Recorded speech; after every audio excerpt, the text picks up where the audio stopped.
상식을 뒤집어서 생각해보는 역발상 경제 시간입니다. 돈이 얼마나 있어야, 얼마나 벌어야 우리는 행복해질까요?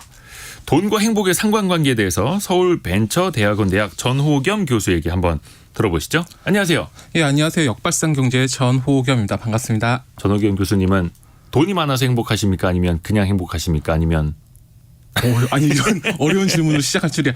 저는 개인적으로 뭐 둘 다. 네. 돈도 많다. 돈이 많은 건 아닌데 그냥 먹고 싶은 거 사 먹을 정도는. 제가 비싼 걸 안 먹고 보통 이제 순댓국을 좋아하기 때문에 네. 순댓국 사 먹을 정도까지는. 그럼 행복한 거죠. 예. 근데 사실 우리가 행복한 나라, 국가별 행복 지수하면 빠지지 않는 나라가 부탄이잖아요. 맞습니다. 그쪽은 지금 어떻습니까?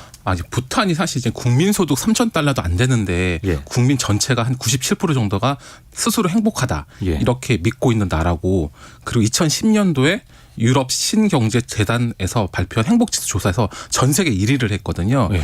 그러면서 우리가 머릿속에 굉장히 행복한 나라로 알고 있는데요. 그렇죠. 네, 예를 들어가 지금 부탄 같은 경우 2019년에 국민 소득이 3,000달러 넘어섰고요. 지금은 약 3,500달러예요. 그러니까 우리가 약 한 35,000달러니까 우리 한 10분의 1 정도 네. 되는 거죠. 근데 그 이후에 2010년 이후에 2016년 조사를 보면 2016년 조사 보면 국가 행복 지수가 부탄이 56위로 떨어졌고요. 2019년 유엔 조사에 보면은 행복 지수가 95위로 떨어졌습니다. 계속 떨어진 거예요. 네, 계속 떨어지고 있습니다.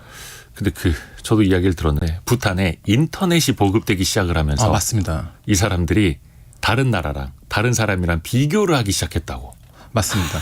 그렇죠. 이게 약간 개발도상국에 약간 좀 비해일 수도 있는데, 예. 아까 말씀드린 것처럼 이제 2,000달러부터 시작해서 지금 3,500달러까지 그 국민소득이 늘어나고 있잖아요. 그러니까 국민소득이 늘어나다 보면 자연스럽게 도시화가 되고, 그러다 보니까 도시화가 되면 도시에 사는 사람과 농촌에 사는 사람 등등등 이 양극화가 서서히 생기기 시작하면서 사람들이 비교를 하게 되고, 아까 말씀하신 것처럼 다른 나라를 보니까 이렇게 행복하더라 이러면서 이제 스스로 약간 행복도가 떨어지기 시작하는 거죠. 아이고, 그래서 참 비교하는 게 그렇죠. 참 이렇게 사람을 힘들게 합니다. 그러면 지금 행복지수 상위권 가장 행복하다는 나라는 어디입니까? 뭐 역시 다들 아시겠지만 유엔 지속가능 발전 해법 네트워크가 해년마다 예. 세계 행복 보고서를 내요. 근데 올해 행복 보고서에 의하면 역시나 1위는 핀란드였죠. 핀란드. 네, 핀란드가 지금 6년째 1위였고요. 2등은 덴마크, 3등은 아이슬란드. 근데 10위권 안에 있는 대부분의 국가들이죠. 북유럽 국가들이 포진하고 있고요. 국가들. 예. 그리고 우리가 이제 흔히 선진국으로 생각하는 나라들이 이제 미국, 영국, 독일, 캐나다, 프랑스 등 있잖아요. 이 나라들이 11위에서 21위 사이를 랭킹하고 있습니다. 대부분 인구가 적고 자원이 많고 복지가 잘 돼 있는 북유럽 국가들에서 행복 지수가 좀 높다. 예. 근데 우리가 항상 경제의 소식을 전할 때 이제 귀에 못이 박히게 GDP, 국내 총생산 이게 얼마나 늘었다. 1인당 얼마다 이런 이야기 많이 하지 않습니까?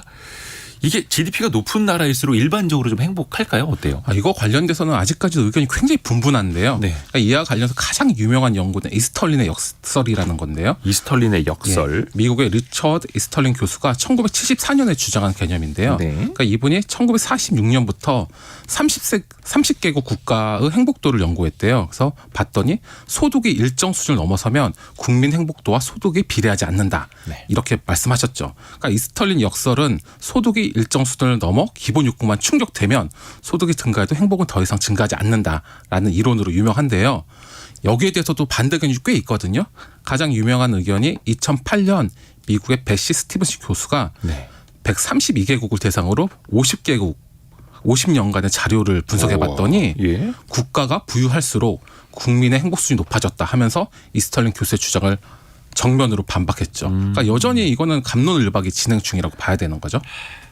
그러면 제일 중요한 거 우리나라는 어떻습니까? 우리나라 행복 지수나 이런 거. 우리나라 행복 지수는 좀 안타깝게 올해 기준으로 봤을 때 유엔 세계 행복 보고서에 의하면 한국인의 주관적 행복도는 10점 만점에서 5.95점. 6점이 좀 안 되죠. 100점 만점에 한 59점 되는 거네요. 맞습니다. 60점이 좀 안 되는 거죠. 예. 조사 대상 137개국 중에서 57위였고요. 약간 우리나라랑 비슷한 경제 규모의 OECD 국가를 봤을 때 예. OECD 회원국이 약 한 38개국 예, 정도 38개국. 되거든요. 거기서 꼴찌에서 4위였다고 하더라고요. 그래서 우리보다 낮은 데는 그리스, 콜롬비아, 트리케 정도 이 세 곳 빼고는 우리나라가 가장 낮았다고 하죠. 38개국 중에서 35위. 예. 그냥 불행하다라고 느끼는 사람이 그쵸. 더 많다라는 듯. 아이고 참. 그러면 국가 말고 개인의 입장에서는 어떻습니까? 좀 연봉이 높아질수록 행복하다고 느낄 수 있을까요? 이건 사실 제 생각에는 연봉이 높을수록 행복할 것 같은데요. 예. 그 노벨 경제학상 수상자인 데니얼 카너먼이 예. 교수와 앵거스 디턴 교수가 2010년도 굉장히 유명한 논문을 발표했는데요. 네. 이 내용이 뭐냐면 연간 7만 5천 달러. 그러니까 그때 당시 환율로는 약 한 8, 9천만 원 정도 되는데요. 네. 이 정도를 버는 사람들은 이 돈을 벌면 그때부터는 그 이상 벌어도 행복도가 늘지 않는다. 이런 걸 발표했어요. 그래서 예를 들어서 이혼한 응답자 중에 연소득이 12,000달러 이하인 경우에는 51%가 슬프거나 스트레스를 느낀다고 답했는데요. 네. 이거보다 소득이 더 많은 연소득 36,000달러 이상 경우에는 24%만이 슬프거나 스트레스를 느낀다고 답했대요. 그러니까 이처럼 소득 증가가 되면 슬픔도 줄어들고 그에 따라서 행복감을 크게 느끼는 효과가 있는데 이게 7만 5천 불을 넘기 시작하면 그때부터는 소득을 더 많이 벌어도 매일 느끼는 행복감에 크게 달라지는 게 없다. 이런 발표를 해서 굉장히 지금까지도 유명한 이야기거든요. 우리나라 돈으로 한 연봉 8, 9천만 원에 이르르면 그보다 그렇죠. 더 많이 늘더라도 행복감이 더 커지는 건 아니더라. 그렇죠.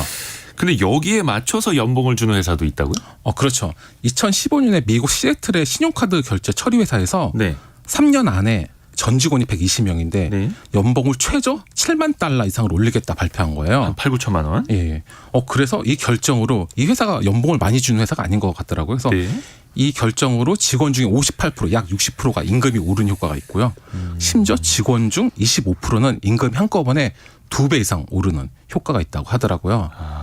그런데 이거 재밌는 거는 이제 이 회사 사장님이 이런 결정을 한 것은 앞에 말씀드렸던 데니얼 카너먼 교수가 한 7만 5천 달러 정도 넘어가면은 그때부터는 행복도가 특별히 늘지 않는다고 하셔가지고 이 7만 달러 맞춰가지고 하셨는데요. 네네네. 여기 또 반전이 하나 있죠.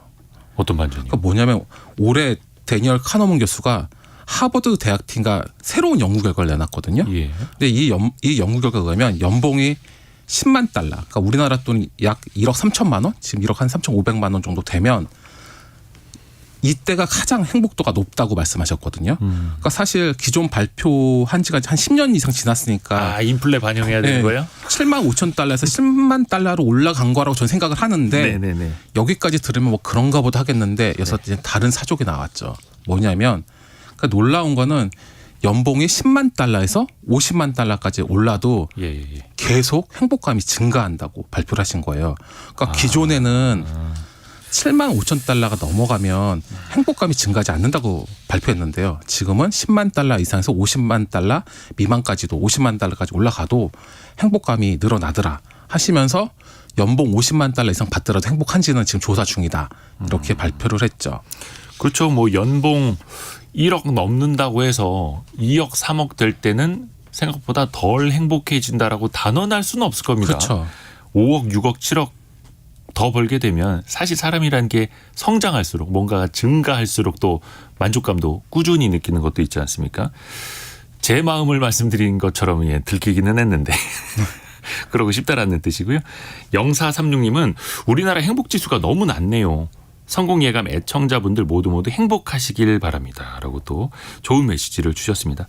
사실 이 행복의 척도를 저희가 뭐 경제방송이니까 뭐 GDP, 연봉 이렇게 빗대서 설명을 드립니다만 이게 꼭 너무 돈에만 집중할 필요는 또 없지 않습니까? 그래서 이와 관련된 한 연구 결과가 한 두세 개 있는데요. 예. 좀 소개를 드리자면 그러니까 우리가 지금까지 살펴본 데니얼 카너먼 교수조차도 예. 소득이 높아져도 불행한 소수가 있다.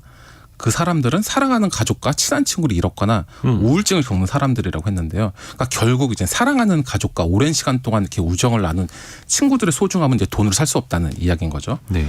그리고 이와 비슷한 실험 하나 더 있는데 이제 미국 버팔로 대학교에서 하버드 비즈니스스쿨 연구팀과 같이 한 건데요. 이제 경제적 성공을 목표로 한 사람들을 모아놓고 실제로 행복한지 찾아보기 위해서 조사를 했는데요. 2,500명 이상 참가자들을 대상으로 조사한 결과 돈의 가치를 높게 평가하는 참가자일수록 더 많은 외로움을 느꼈다는 거죠. 그러니까 오히려 돈을 더 좋아하는 사람일수록 더 외롭고 더 슬픔을 더 많이 겪는다는 이야기인 거죠. 그리고 사실 저는 개인적으로 이런 모든 불행이 이제 비교해서 온다고 생각하거든요. 아까 앞에 말씀드린 부탄 경우도 마찬가지고요. 그리고 아까 이스털린 역설을 말했는데 이스털린 교수가 비슷한 실험을 하나 했는데요. 그러니까 자기 학생들한테 자기는 10만 달러를 벌고 동기들은 20만 달러를 버는 경우와 네. 나는 20만 달러를 죄송합니다. 네. 자기는 5만 달러를 벌고 동기들은 2만 5천 달러를 버는 것 중에서 선택을 하라고 그랬더니 놀랍게도 3분의 2가 두 번째를 선택한 거죠. 자기가 오히려 내가 돈을 적게 벌더라도 내 동기들이 나보다 더 적게 버는 게 낫다. 왜냐하면 비교했을 때 내가 더 나으니까. 그렇죠. 그래서 소득의 절대 금액보다 주변과 비교해서 상대적 수준을 느끼면서 행복감을 더 느끼는 거죠. 그러니까 사실상 우리는 자족을 못하고 끊임없이 비교하다 보면 이게 끝이 없거든요. 왜냐하면은 1년에 1억 버는 사람도 있지만 10억 버는 사람도 있고 100억 버는 사람도 있고 뭐 1000억 버는 사람도 있잖아요. 그럼 계속 비교하다 보면 끝도 없기 때문에 이 자족이 필요한 거고요. 그래서 아까 이제 북유럽 국가 행복지수를 말했는데 이제 북유럽 같은 경우에는 스스로 소박하게 그러니까 아늑하게 이렇게 친구들과 시간을 보내는 휘게라는 개념이 있잖아요. 핀란드나 뭐 예. 북유럽에는. 그래서 이 북유럽 같은 경우는 특히나 이렇게 자족의 개념이 더 있기 때문에 더 행복감을 많이 느낀다는 이런 조사 결과도 있었습니다. 그러니까 참 이 행복이라는 게 스스로 만족하면 행복감을 느낄 수 있는데 남과 비교하기 시작하면은 불행해지기 시작하는 거고 그렇죠. 앞에서 언급했던 부탄의 사례가 그렇게 또 그렇죠. 변화하는 맞습니다. 걸 역변하고 있는 걸 보여주는 거고요. 그래서 많은 심리학 그 전문가들이 그런 이야기 하더라고요. 남이 가진 걸 보게 되면 불행해지고 내가 가진 것에 집중하면은 맞습니다. 더 행복해진다. 나에게 있는 것. 그러니까 스스로를 바라보는 게 중요한 거죠. 자꾸 외부를 볼 게 아니라 내 자신을 돌아보고 계속 나의 행복에 대해서 고민하는 게 중요한 것 같습니다. 우리 전호겸 교수님처럼. 맞습니다. 그래서 행복한 남자 서울 벤처대학원 대학 전호겸 교수와 함께 역발상 경제 살펴봤습니다. 고맙습니다. 감사합니다. 라디오 정보센터 뉴스 들어보시죠.